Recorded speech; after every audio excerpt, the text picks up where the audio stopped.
لقطات من حفل زفاف بنت حميد الشاعري نبيلة.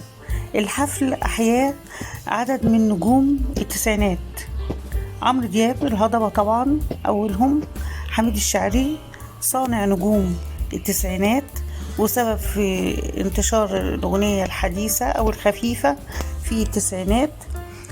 كمان مصطفى قمر اللي تألق في الفرح جامد جدا، وكمان لعب على الدرامز ونزل في وسط الجمهور. الفرح كان أقرب لأفراحنا اللي احنا بنعملها، وعدد من النجوم كتير كانوا موجودين وإيهاب توفيق. الفرح جميل جدا، نتمنى كل السعادة للعروسين. حميد الشاعري ياما فرح ناس كتير بألحانه الجميلة، وجدير بالذكر ان هو اصلا ليبي لكن من ام مصرية، وحتى لما فكر يعمل فرح بنته عمله في مصر. وهنا مصطفى قمر بيلعب بالدرامز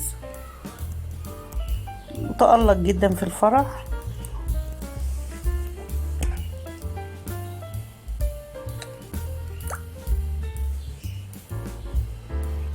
وعمرو دياب أحرج حميد الشاعري في حفل زفاف بنته وقال له مش هسيبك إلا لما تطلع وتغني معايا، وفعلا طلع وغنى معاه، والفرح كان قمة في البساطة والجمال.